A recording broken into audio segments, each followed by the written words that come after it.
चालीसे का पहला इतवार।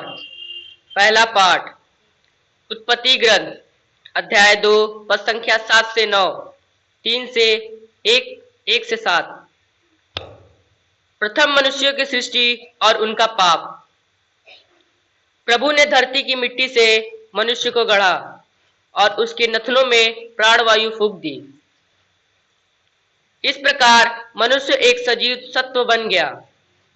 इसके बाद ईश्वर ने पूर्व की ओर अदन में एक वाटिका लगाई और उसमें अपने द्वारा गढ़े इस मनुष्य को रखा। प्रभु ईश्वर ने धरती में सब प्रकार के वृक्ष उगाए जो देखने में सुंदर थे और जिनके फल स्वादिष्ट थे। वाटिका के बीचों बीच जीवन वृक्ष था और भले बुरे का ज्ञान का वृक्ष भी। ईश्वर ने जिन जंगली जीव जंतुओं को बनाया था उनमें से सांप सबसे धूर्त था। उसने स्त्री से कहा, ईश्वर ने सचमुच तुमको मना किया कि वाटिका के किसी वृक्ष का फल मत खाना। स्त्री ने सांप को उत्तर दिया, हम वाटिका के वृक्ष के फल खा सकते हैं, परंतु वाटिका के बीचों बीच वाले वृक्ष के फलों के विषय में ईश्वर ने यह कहा, तुम उन्हें मत खाना, उनका स्पर्श नहीं करना, नहीं तो मर जाओगे। सांप ने स्त्री से कहा, नहीं, तुम नहीं मरोगे। ईश्वर जानता कि यदि तुम इस वृक्ष का फल खाओगे तो तुम्हारी आंखें खुल जाएगी, तुम्हें भले बुरे का ज्ञान हो जाएगा और इस प्रकार तुम ईश्वर के सदृश बन जाओगे। अब स्त्री को लगा कि उस वृक्ष का फल स्वादिष्ट है, वह देखने में सुंदर है और जब उसके द्वारा ज्ञान प्राप्त होगा तो वह कितना लुभावना है। इसलिए उसने फल तोड़कर खाया, उसके पास खड़े हुए अपने पति को भी उसमें से दिया और उसने भी खा लिया। जब दोनों की आंखें खुल गई और उन्हें पता चला कि वे नंगे हैं, इसलिए उन्होंने अंजीर के पत्ते जोड़कर अपने लिए लंगोट बना लिए। यह प्रभु की वाणी है। दूसरा पाठ रोमियो के नाम संत पौलुस का पत्र, अध्याय 5 पद संख्या 12 से 19 तक। पापों की संख्या कितनी ही बड़ी क्यों न हो, प्रभु की कृपा इससे कहीं अधिक बड़ी है। एक ही मनुष्य द्वारा संसार में पाप का प्रवेश हुआ और पाप द्वारा मृत्यु का इस प्रकार मनुष्य सब मनुष्यों में फैल गई, क्योंकि सब पापी हैं। मूसा की संहिता से पहले संसार में पाप था, किंतु संहिता के अभाव में पाप का लेखा नहीं रखा जाता है। फिर भी आदम से लेकर मूसा तक मृत्यु उन लोगों पर भी राज्य करती रही जिन्होंने आदम की तरह किसी आज्ञा के उल्लंघन द्वारा पाप नहीं किया था। आदम आने वाले मुक्तिदाता का प्रतीक था। फिर भी आदम के अपराध तथा ईश्वर के वरदान में कोई तुलना नहीं है। यह सच है कि एक ही मनुष्य के अपराध के कारण बहुत से लोग मर गए, किंतु इस परिणाम से कहीं अधिक महान है ईश्वर का अनुग्रह और वह वरदान जो एक ही मनुष्य यीशु मसीह द्वारा सबों को मिला है। एक मनुष्य के अपराध तथा ईश्वर के वरदान में कोई तुलना नहीं है। एक के अपराध के फलस्वरूप दंडाज्ञा तो दी गई, किंतु जो वरदान बहुत से अपराधों के बाद दिया गया उसके द्वारा पाप से मुक्ति मिल गई। यह सच है कि मृत्यु का राज्य एक मनुष्य के अपराध के फलस्वरूप एक ही के द्वारा प्रारंभ हुआ, किंतु जिन्हें ईश्वर की कृपा तथा पाप मुक्ति का वरदान प्रचुर मात्रा में मिलेगा, वे एक ही मनुष्य यीशु मसीह के द्वारा जीवन का राज्य प्राप्त करेगा। इस प्रकार हम देखते हैं कि जिस तरह एक ही मनुष्य के अपराध के फलस्वरूप सबों को दंडाज्ञा मिली, उसी तरह एक ही मनुष्य के प्रायश्चित के फलस्वरूप सबों को पाप मुक्ति और जीवन मिला।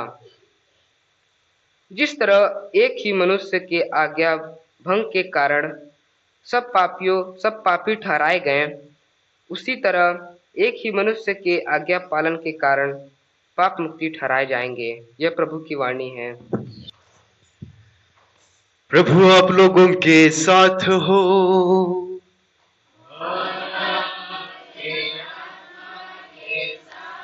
संत मत्ती के अनुसार आज का पवित्र सुसमाचार। हे प्रभु तेरी महिमा हो। अध्याय 4 पद संख्या 1 से 11 तक।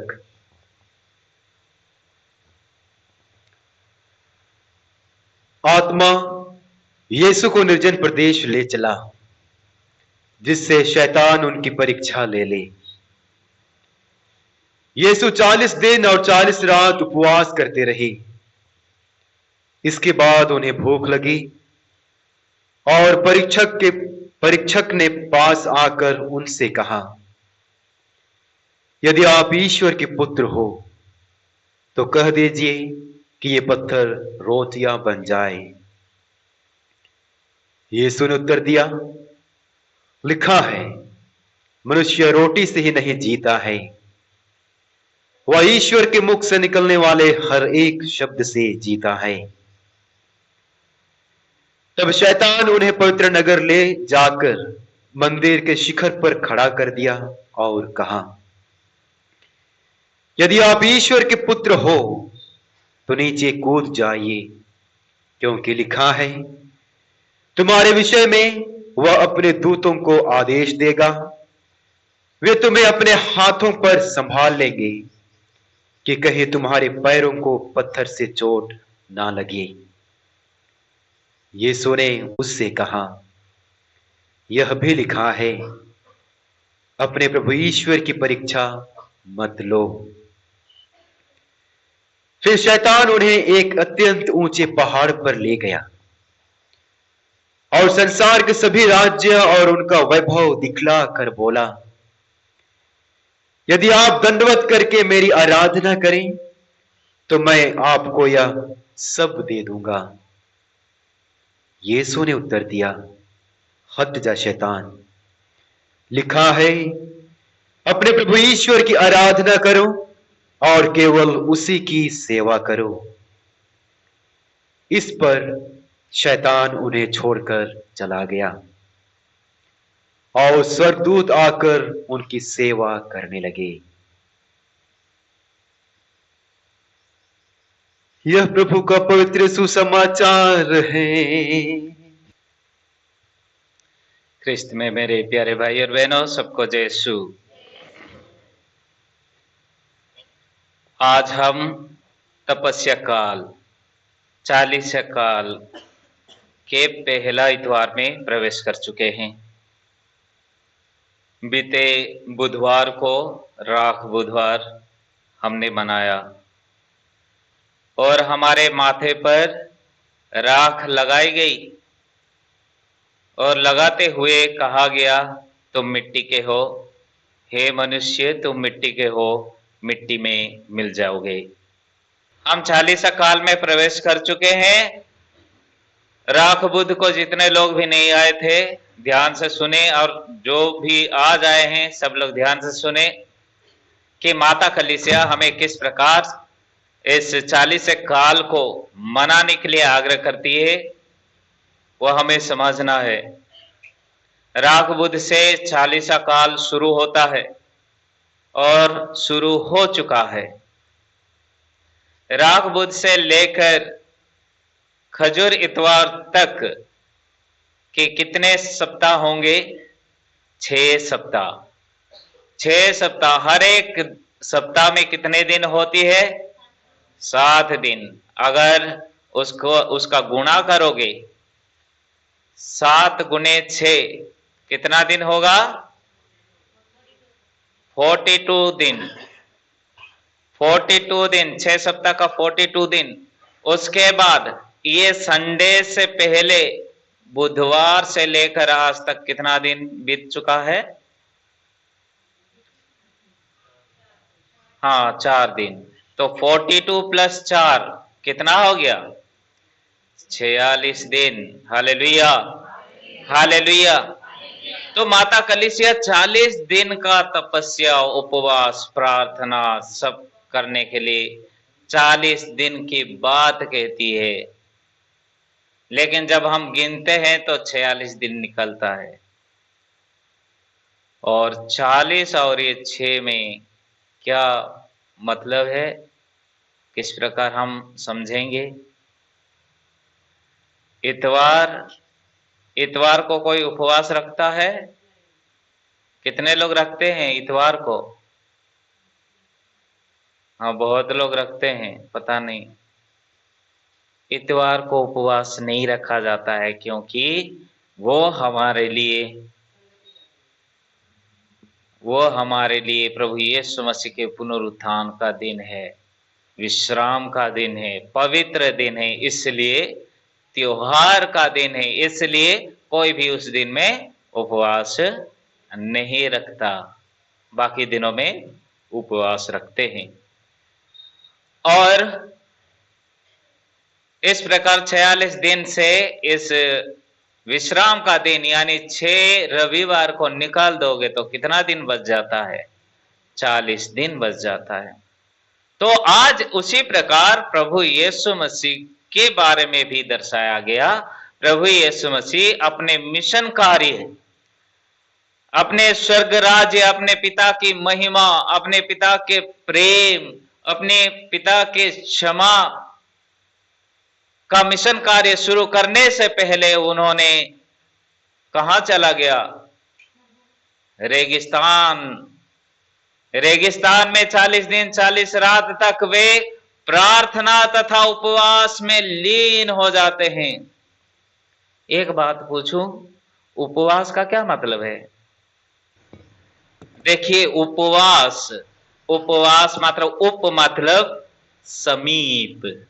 समीप, वास मतलब वास करना। उप और वास, उपवास, ये भूखा रहने का बात ही नहीं दर्शाता। सब लोग खाने में ही याद चला जाता है।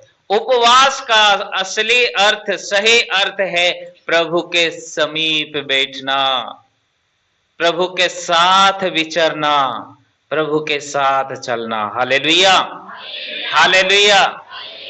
इसलिए मैंने पूछा, बहुत लोग कहेंगे खाना पीना छोड़ देंगे तो वो उपवास है। नहीं, उपवास का सही मतलब है प्रभु के सामने बैठना, प्रभु के साथ साथ चलना, प्रभु के समीप रहना। Hallelujah, hallelujah. उसको कहते हैं उपवास। और दूसरी अर्थ ये है कि आप सही हो कि भोजन का त्यागना। प्यारे भाई और बहनों, मनुष्य के जीवन में, चाहे मनुष्य हो, चाहे जानवर हो, चाहे कुछ भी जीव जंतु हो, बिना भोजन के नहीं जी सकते। पेड़ का भोजन क्या है? हाँ, पेड़ का भोजन धूप है, पानी है, गर्मी है, ठंड है, सब कुछ है। अगर ये सब नहीं होगा तो पेड़ नहीं बढ़ेगा, सूख जाएगा, मर जाएगा, मिट जाएगा। उसी प्रकार इंसान, हमारा मुख्य चीज है कि भोजन। हम समाज में ये कहते हैं कि मनुष्य की जरूरी है रोटी, कपड़ा और मकान। ये 3 चीज बहुत आवश्यक है, लेकिन इन 3 चीजों में से सबसे बड़ी चीज है रोटी। अगर रोटी नहीं मिली तो हम जी नहीं सकते। और आज वही बातों को समझाने के लिए माता कलीसिया कि बिना रोटी के प्रभु यीशु मसीह किस प्रकार तड़पते हैं, बिना रोटी के इंसान किस प्रकार तड़पता है, उसी के बारे में आज समझाया गया। प्रभु यीशु मसीह उस रेगिस्तान में जाते हैं और 40 दिन 40 रात तक प्रार्थना उपवास करने के बाद, दूसरे दिन नहीं, तीसरे दिन नहीं, चौथे दिन नहीं, 40 दिन के बाद उनको बहुत तेज भूख लगती है।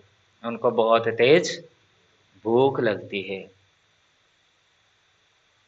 और उनको तरह तरह की परीक्षा का सामना करना पड़ता है, विशेष रूप से 3 परीक्षा। सबसे पहला परीक्षा रोटी को लेकर, सबसे पहला परीक्षा रोटी को लेकर शैतान आ जाता है। उसके सिर में 2 सींग, बड़े बड़े सींग, कहता है बेटा तुम ईश्वर के पुत्र हो, ये रोटी को आदेश दे दो। ओ सॉरी,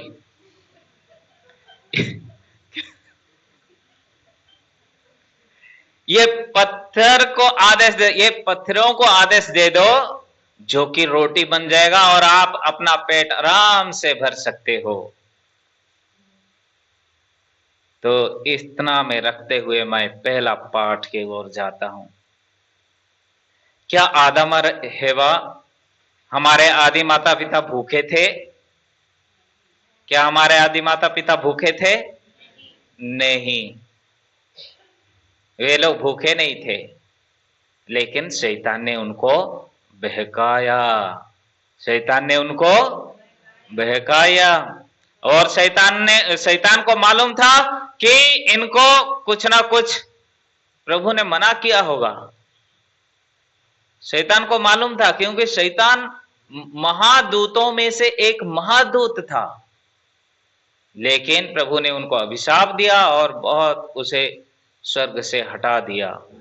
इसलिए वो एक बहुत बड़ा शैतान बन गया, इसलिए उसे सब कुछ मालूम था और ये जाकर उनको बहकाया। क्या तुम्हें प्रभु ने कुछ मना किया है, कुछ फल खाने के लिए मना किया है? तो हेवा ने तुरंत उत्तर दिया, जी हाँ, जी हाँ, बगीचे के बीचों बीच पेड़ का फल खाने के लिए हमें मना किया गया है और अगर वो हम खाएंगे तो मर जाएंगे। शैतान ने उन्हें आगे बहकाता है, नहीं, ये सब झूठ है, अगर तुम खाओगे तो तुम ईश्वर के समान बन जाओगे। Hallelujah, hallelujah. अगर तुम खाओगे तो ईश्वर के समान बन जाओगे। उसमें लिखा है, फल देखने में अति सुंदर लग रहा था, वो फल देखने में अति आकर्षित लग रहा था, आंखों के प्रति बहुत सुंदर लग रहा था और हेवा ने उस फल को तोड़ के खा ली और पूरे उसके साथ पूरे मनुष्य जाति पाप में गिर गया। Hallelujah, hallelujah. प्रभु उसके बाद उनको अभिशाप देते हैं, उनको अभिशाप देते हैं, जमीन को अभिशाप देते हैं, हर चीज को अभिशाप देते हैं।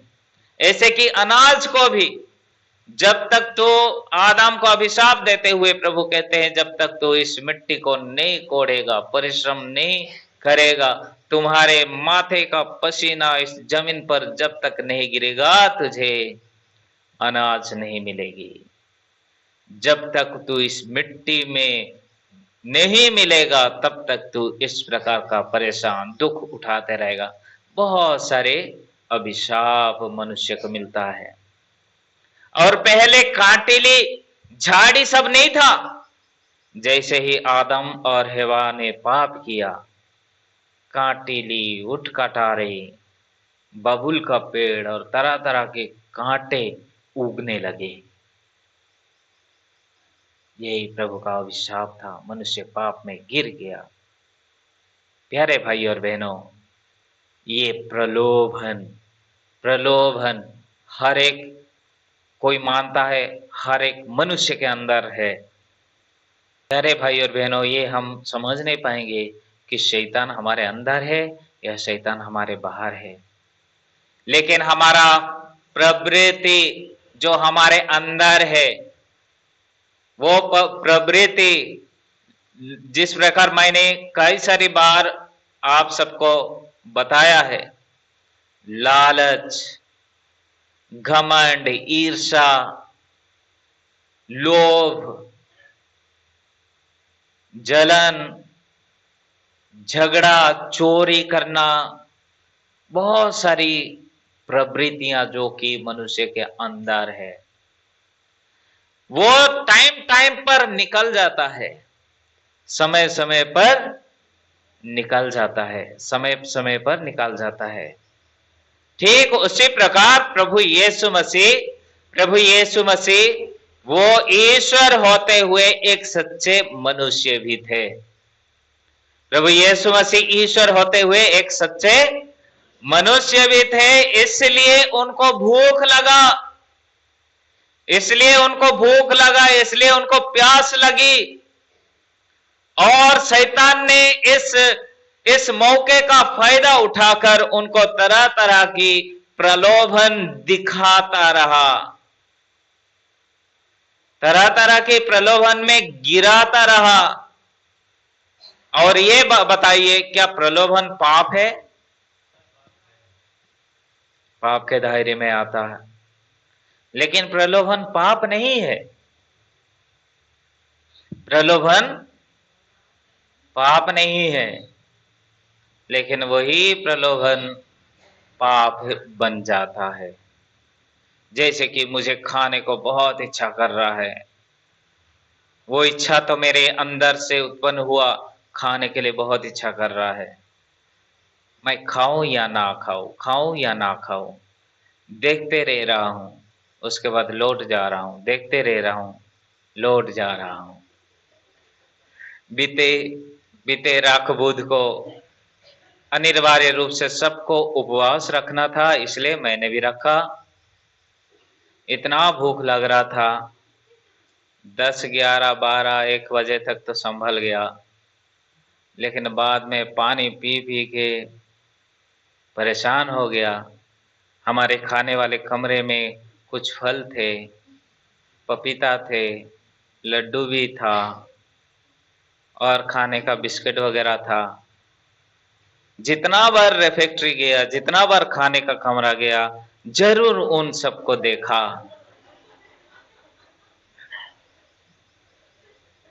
ऐसे लग रहा था कि चलो बैठ के 1-2 पीस खा लो, लेकिन कोशिश किया है, प्रभु मुझे बचाओ, मैं कोशिश करूंगा, क्योंकि सबको मैं बताया हूं कि नहीं खाना, मैं क्यों ये गलती करूं, इसलिए मैं नहीं किया।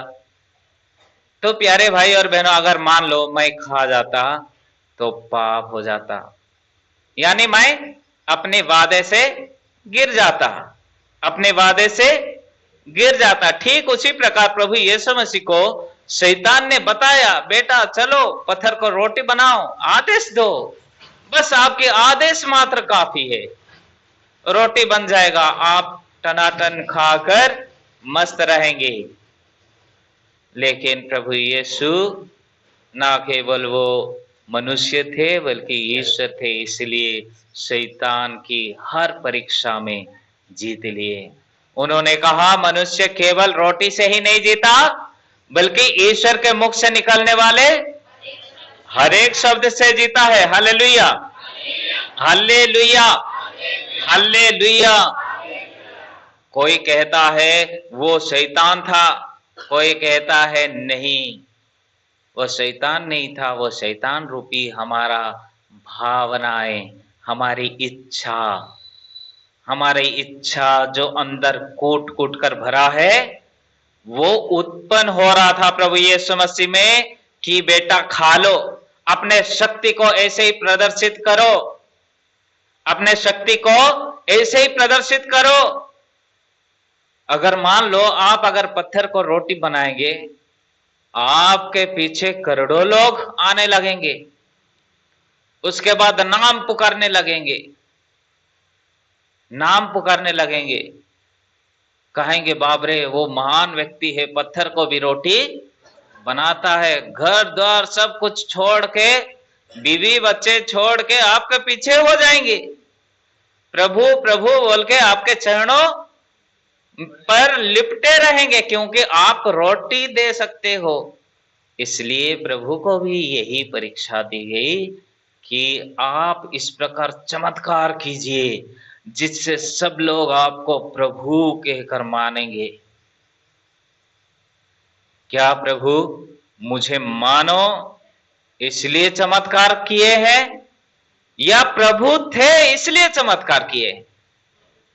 प्रभु थे इसलिए चमत्कार किए हैं। मुझे प्रभु मानो बोल के चमत्कार नहीं किए। Hallelujah, hallelujah. प्यारे भाई और बहनों, मानव जाति इस प्रलोभन से हमेशा गिर जाता है। इस प्रलोभन से हमेशा गिर जाता है, अपने को दिखाने के लिए दूसरों के सामने, समाज के सामने, देश के सामने, विदेश के सामने, बाप रे फलाना इंसान का डंका बज रहा है, कितना महान व्यक्ति है, कितना क्या है, प्रतिभाशाली है, विद्वान है, बहुत बड़ा संत है, लेकिन अंदर देखोगे तो खोखला है। मनुष्य अपने को दिखाने के लिए ना जाने क्या क्या करामत कर बैठता है, सोच नहीं सकते। लेकिन प्रभु यीशु मसीह इस प्रकार की झांसे में नहीं आते। वो अपने जो प्रवृत्ति था, जो भूख खाने की प्रवृत्ति था, उस खाने की इच्छा को उन्होंने दमन किया। Hallelujah, hallelujah, hallelujah, hallelujah, hallelujah. इस प्रकार आगे चलकर प्रभु का दूसरा परीक्षा क्या था? बहुत बड़े शिखर पर, और वो कहा जाता है यरूशलेम मंदिर, जो उस जमाने में एक भव्यशाली मंदिर था, बहुत विशाल मंदिर, जो कि अभी अजूबों में से एक है यरूशलेम मंदिर। लेकिन अभी जो मंदिर है वो मंदिर नहीं था, पहले एक भव्य मंदिर था, जिस मंदिर की क्या बोलते मीनार बहुत ऊंची थी, जैसे कि हमारे भारत में दिल्ली में कुतुब मीनार है। इस प्रकार के मीनार के ऊपर प्रभु को शैतान उड़ा के ले गया और कहा कि कूदो, यहां से कूद जाओ, क्योंकि आपके लिए कुछ कमी नहीं है। सभी स्वर्गदूत आएंगे, तुरंत आपको पकड़ेंगे, उसके बाद सब लोग बोलेंगे, जय जयकार करेंगे, जय जयकार की नारा लगाएंगे, उसके बाद आप बच जाएंगे, आपके पैरों में या शरीर में एक खरोच भी नहीं आएगा। तो प्रभु यीशु ने क्या कहा शैतान को? नहीं, तब तुम अपने प्रभु ईश्वर की परीक्षा मत लो, तुम अपने प्रभु ईश्वर की परीक्षा मत लो। Hallelujah, hallelujah, hallelujah. प्यारे भाई और बहनों, हम अक्सर प्रभु की परीक्षा अपने जीवन में लेते हैं। अक्सर हम अपने जीवन में प्रभु की परीक्षा लेते हैं। कैसे परीक्षा लेते हैं? कैसे परीक्षा लेते हैं? आप अपने जीवन में किसी ना किसी रूप से किया होगा। मैं जब छोटा था गोटी खेलता था, और वो गोटी शायद 1 रुपया में 4-5 ऐसे मिलता था, कांच वाला गोटी। अच्छा, कांच की गोली। और दूसरा जो मार्बल का, वो जो कांच की गोली, वो खेला करता था। तो एक बार क्या हुआ, हार गया। सब जितना खरीदा था मैं हार गया। उसके बाद बहुत दुखी होके फिर और जाके 1 रुपया का खरीदा और माता मरियम के पास जाके प्रार्थना किया, ये बोल के कि हे माता मरियम, इस गोली को आशीष दो जिससे मैं बढ़िया से खेल के जीत जाऊं। अगर जीत जाऊंगा 1 रुपया आपको चढ़ाऊंगा। इस प्रकार मैंने लालच दिया माता मरियम को, लेकिन माता मरियम थोड़ी बुद्धू है कि ऐसे करेगी, इसलिए मैं बढ़िया से हार गया। Hallelujah, hallelujah. बहुत सारे लोग इस प्रकार प्रभु को भी झांसे में डालते हैं, परीक्षा में डालते हैं। हे प्रभु, हमें पास कर दो, हम ये चढ़ाएंगे। हे प्रभु, हमें नौकरी दे दो, हम लोगों को खाना खिला देंगे। हे प्रभु हमें ये करो वो करो, तरह तरह की परीक्षा करते हैं। प्रभु में हम विश्वास नहीं करते हैं, इसलिए प्रभु का हम परीक्षा लेते हैं। लेकिन प्रभु यीशु मसीह ने कहा कि अपने प्रभु ईश्वर का परीक्षा मत करो। Hallelujah, hallelujah, hallelujah. और तीसरा परीक्षा क्या कैसे करते हैं जी? ऊंचे पहाड़ पर ले जाकर पूरे संसार को दिखाते हैं, पूरे संसार को दिखाते हैं। उस संसार में इंडिया भी दिखा होगा। Hallelujah, hallelujah. इंडिया भी दिखा होगा, भीतरी भी दिखा होगा। देखो भीतरी मैं तुम्हें दे दूंगा, भारत, पूरा भारत तुम्हें दे दूंगा, पूरे पाकिस्तान दे दूंगा, पूरे विश्व तुम्हें दे दूंगा। सारा क्या बोलते, बैंक, LIC, सब कुछ, तेल की खनिज, कोयले की खनिज, हर प्रकार की वस्तु जो कि बहुत बड़े बड़े मूल्यवान पदार्थ है, पूरे विश्व तुम्हारे कदमों में रख दूंगा। मगर शर्त एक है। क्या शर्त है? हालेलुया। शैतान कहता है बस मुझे झुककर प्रणाम करो, मैं तुम्हें ये सारा चीज दे दूंगा। Hallelujah, hallelujah, hallelujah. प्यारे भाई और बहनों, प्यारे भाई और बहनों, ये केवल प्रभु यीशु मसीह को ही नहीं हुआ था, ये हर एक मनुष्य को रोजमर्रा जिंदगी में होता आ रहा है। हमेशा शैतान कहता है मुझे झुककर प्रणाम कर, मेरी पूजा कर, मेरी आराधना कर, मेरी बात को सुन, ताकि मैं तुझे सारा कुछ दे दूंगा, सारा कुछ दे दूंगा। वो शैतान तरह तरह से हमारे जीवन में आता है, कभी मनुष्य के रूप में, कभी मनुष्य के रूप में, कभी मोबाइल के रूप में, कभी सोने के रूप में, कभी जमीन के रूप में, कभी बेटे बेटियां के रूप में, कभी पति पत्नी के रूप में, कभी रिश्तेदार के रूप में। Hallelujah, hallelujah, hallelujah. कभी कभी प्यार के रूप में। Hallelujah, hallelujah. आजकल इंटरनेट के जरिए तरह तरह की फ्रॉड होता है, तरह तरह की फ्रॉड होता है, चोरी होती है। उसके बाद एक शब्द भूल रहा हूं, क्या होता है, जैसे कि आपके सारे जानकारी ले लेंगे, आपके सारे, हाँ, आपके सारे जानकारी ले लेंगे। उसके बाद आपके साथ प्यार के नाटक करेंगे। विशेषकर लड़के लड़कियों बढ़िया से सुनो, जो मोबाइल चलाते हो वे लोग ध्यान से सुनो। जैसे ही मोबाइल का बात बोला, 2 लड़की भाग गई, हमें जरूरी नहीं बोल के, शायद उनके लिए बहुत उपकृत होता। Hallelujah, hallelujah. आपसे बढ़िया से बात करेंगे, वीडियो कॉल वगैरह करेंगे, चाहे आप महिला हो चाहे आप पुरुष हो।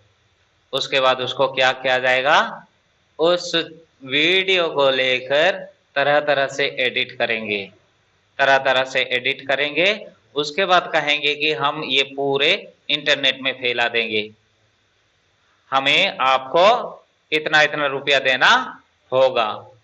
मान लो वो मांगेगा 10,000, मान लो, ठीक है, ओके ठीक है, 10,000 में क्या रखा है, तो दे देते हैं, आप दे दिए।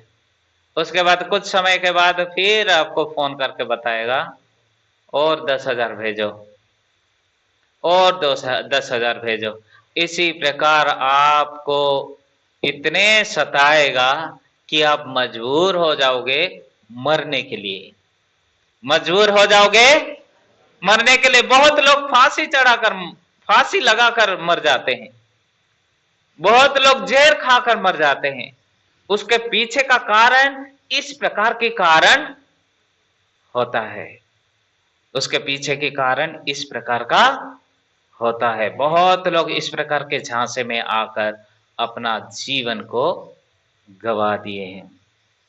जिस प्रकार शैतान दिखाता है, देखो ये सारा चीज मैं तुम्हें दे दूंगा। मुझे बहुत सारे ऐसे मैसेज आते हैं, आप अपना आईडी अपना ये सब भेज दो, इतने इतने बिलियन रुपए पैसा हम आपको भेज देंगे, क्योंकि आप अपने मिशन के लिए, अपने उस जगह के लिए अच्छा काम कर सकते हो। मुझे मालूम है वो लोग ठग नहीं सकते। मैं उनको बोलता हूं अगर जरूरी है तो आप अपना सारा चीज दीजिए, मैं आपको पैसा 1-2 रुपया भेज दूंगा। Hallelujah, hallelujah, hallelujah. प्यारे भाई और बहनों, बड़ी बड़ी बात को मत सोचो, छोटी छोटी बात को सोचो, छोटी छोटी बात को सोचो। कहा जाता है अंग्रेजी में there is no free lunch, यानी हाँ, कहीं भी फ्री का खाना नहीं है। नहीं, मत खाओ, नहीं, कहीं भी फ्री का खाना नहीं मिलता। अगर मैं आपको खिला रहा हूं तो मेरा स्वार्थ है कि मुझे भी मिलेगा। आपके घर आऊंगा तो मुझे भी मिलेगा। तो क्या फ्री का खाना है? नहीं, हर चीज में स्वार्थ भरा है, छुपा है। इसलिए अंग्रेजी का वो कहावत सटीक होता है कि there is no free lunch. तो अगर कोई आपको इस प्रकार का झांसे दे रहा है तो बच के रहिए। कोई इस प्रकार के झांसे दे रहा है तो बच के रहिए। बनारस की एक घटना है, एक भाई, उनका साला, अपना ही साला, जो रोज उनको दारू पिला पिलाकर जमीन के कागजात में अंगूठा लेता रहा। जितना बार दारू पिलाया उतना बार अंगूठा लगवाया। वो आराम से पी के जितना भी जहां जहां चाहिए चलो चलो बोल के लगा दिया। प्यारे भाई और बहनों, अंत में पता चला कि वो अपना ही साला, खुद का रिश्तेदार, सारा जमीन को हड़प लिया। और उस महिला ने रो रो कर स्वामी जी से जाकर बोल रही, मेरा ही खुद का भाई है, मेरे पति शराबी है, और इसका फायदा उठाते हुए उन्होंने इस प्रकार की कार्य किया, इस प्रकार के कांड किया हमारे लिए।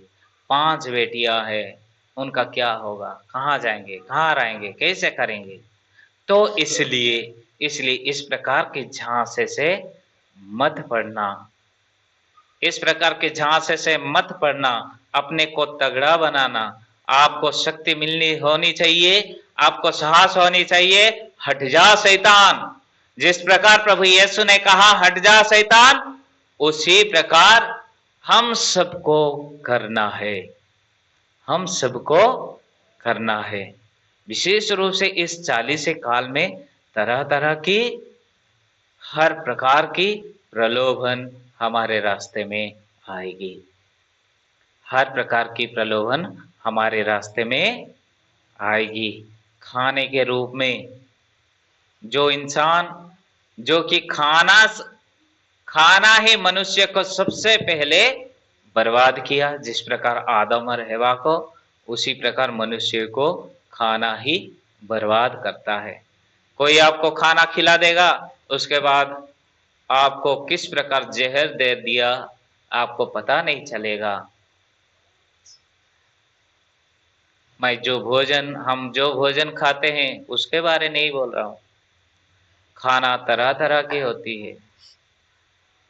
उसी प्रकार जो इंसान आपको बढ़ा चढ़ा के ईश्वर की परीक्षा लेने के लिए कहता है, तो उससे भी जीतने के लिए प्रयास कीजिए। काम, क्रोध, वासना, लालच, घमंड, जो कि संत मार्कुस के सुसमाचार में अध्याय 7 पद संख्या 20 से 23 इन 3 पदों में लिखा गया है। संत मार्कुस के सुसमाचार अध्याय 7 पद संख्या 20 से 23 तक लिखा गया है, जो मनुष्य से निकलता है वही उसे अशुद्ध करता है। जो मनुष्य से निकलता है वही उसे अशुद्ध करता है, क्योंकि बुरे विचार भीतर से अर्थात मनुष्य के मन से निकलता है।